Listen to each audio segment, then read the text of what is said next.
guys, Donnie here. This video would serve as a guide about proper settings on your iPhone XS camera.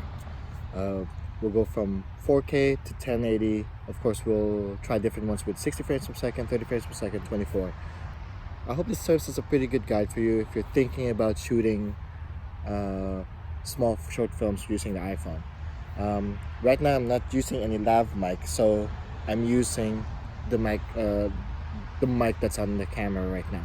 So right now you can test the dynamic range. You can see how much blown up whatever blown up areas there are. Right now we're shooting at 4K at 60 frames per second. Now this is 4K at 30 frames per second. Again, check the dynamic range, check my background, whatever's blown up, if everything looks sharp.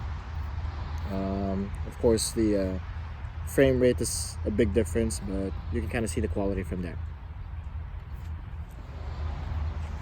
Okay, this is 4K at 24 frames per second. This is more ideal for cinematic shots. So yeah, this is better for like doing short films and stuff.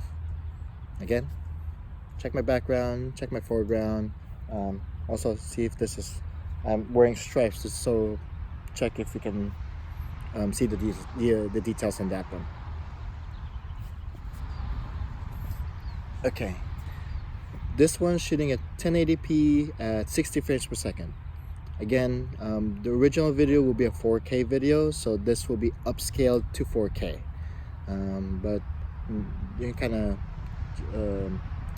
see the difference, see how it looks. It may be a little bit more pixelated since everything's a little bit stretched out, but 1080p files will have a smaller file size, and most displays these days support 1080p. You won't notice a big difference in quality, especially if you're just going to look at it at a phone. Yeah, so this is 1080p at 60 frames per second. Okay, 1080p at 30 frames per second. Most of your GoPro cameras have this type of quality and still not bad.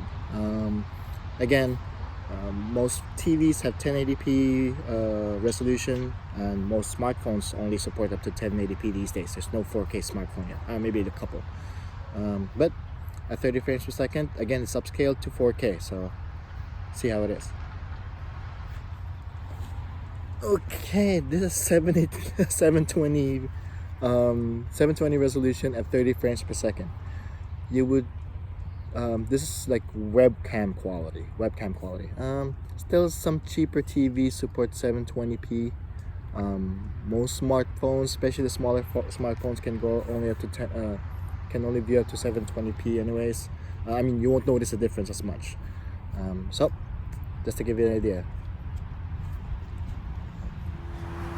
Okay, now in comparison, I'm using the Filmic Pro app, set up at 4K at 30 frames per second. You'll notice the color is flat, meaning there's not much saturated colors. But with this, when the benefits of this is when you take it for editing, you will be able to really play with your colors, the saturation, most especially playing with your shadows and highlights and highlighted parts in the image. So it's more ideal for that. So if you want to edit your videos more, if you want to color grade your videos more, I do suggest getting the Filmic Pro app. This is not sponsored, by the way. Getting an app that, like the Filmic Pro app, that would allow you to have a flat setting, a flat color setting on your video, on your images and your video. Okay, so that's a brief comparison about the different resolutions and frames. So I hope this can serve as a good guide for you. So till next time, I'll catch you in the next video. Take care.